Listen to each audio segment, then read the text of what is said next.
আমি চাই না আপনি ওষুধ খান। আমি বলবো যে একটা মানুষের গ্যাস্ট্রিকের ওষুধ, এখানে গ্যাস্ট্রিকের ওষুধ খান না এমন কোনো মানুষ আছে?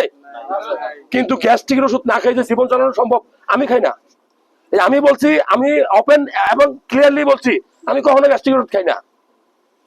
এখন কোনো কারণে ফুড পয়জনিং হয়ে গেছে, একটা জায়গায় বাজে খাবার খাইছি, সেটা আলাদা হিসাব, অকেশনাল।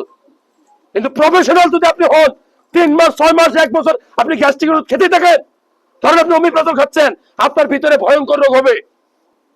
ওষুধ খেলে রোগ হয়, টাকা দিয়ে ওষুধ খাবেন, আপনার হাড়গুলো নরম হয়ে যাবে মোমের মতো এক সময়। আপনার ভিতরে যে ক্যান্সার হবে, খাদ্যনালীর ভিতরে স্টমাকে ক্যান্সার হয়, ক্যান্সার হলে কিছু লক্ষণ প্রকাশ হয় না? আপনি যদি অমিপ্রাজল খেতেই থাকেন, তাহলে এক সময় দেখবেন যে লক্ষণ বুঝতে পারবেন না। এমন সময় বুঝতে পারবেন যখন আপনি শেষ। তাহলে কি গ্যাসের ওষুধ খাওয়া ঠিক? ক্রনিক গ্যাসের ওষুধ একটানা যদি খেতেই থাকেন, আপনার এমন এক সময় আসবে যখন গ্যাস্ট্রিক ওষুধ কোনো কাজই করবে না, আপনার ডিসেন্ট্রি হবে, ক্রনিক ডিসেন্ট্রি হবে। এন্ড গ্যাস্ট্রিক ওষুধ যদি না খাই, আমি কয়েকটা পদ্ধতি মনে রাখবেন, 3-4টা। সকালে ঘুম থেকে উঠেই, একদম ঘুম থেকে উঠেই বাসি মুখে আপনি পানি খাবেন।